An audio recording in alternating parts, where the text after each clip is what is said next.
IPL-ൽ മുംബൈ ഇന്ത്യൻസിനെതിരായ വമ്പൻ വിജയത്തോടെ പോയിന്റ് പട്ടികയിൽ അഞ്ചാമതെത്തി പ്ലേ ഓഫ് പ്രതീക്ഷകൾ സജീവമാക്കിയിരിക്കുകയാണ് ചെന്നൈ സൂപ്പർ കിങ്സ്. ബാറ്റിംഗിൽ സഞ്ജു സാംസന്റെ പ്രകടനങ്ങളും ബൗളർമാരുടെ മികച്ച പിന്തുണയുമാണ് ചെന്നൈക്ക് ഇതുവരെ വിജയങ്ങൾ നേടിക്കൊടുത്തത്. ചെന്നൈ വിജയിച്ച 3 മത്സരങ്ങളിലും ടീമിന്റെ ടോപ്പ് സ്കോറർ സഞ്ജു സാംസണായിരുന്നു. ഇന്ന് ശുഭ്മാൻ ഗിൽ നായകനായ ഗുജറാത്ത് ടൈറ്റൻസിനെതിരെയാണ് ചെന്നൈയുടെ മത്സരം. ചെന്നൈ തട്ടകമായ ചെപ്പോക്കിൽ നടക്കുന്ന മത്സരത്തിൽ സ്പിന്നർമാരെ മുന്നിൽ നിർത്തി വിജയിക്കാമെന്ന പ്രതീക്ഷയിലാണ് ചെന്നൈ. അതേസമയം ബാറ്റിംഗിൽ സഞ്ജു സാംസൺ മികച്ച പ്രകടനം തുടരുമെന്നും ടീം പ്രതീക്ഷിക്കുന്നു. അതേസമയം 3 റൺസ് അകലെ ഒരു ചരിത്ര നേട്ടവും സഞ്ജുവിനെ കാത്തിരിപ്പുണ്ട്.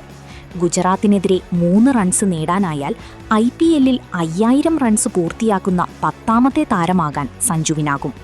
Virat Kohli, Rohit Sharma, Shikhar Dhawan, David Warner, Suresh Raina, MS Dhoni, KL Rahul, Ajinkya Rahane, AB de Villiers എന്നിവരാണ് ഈ പട്ടികയിലുള്ള മറ്റ് താരങ്ങൾ.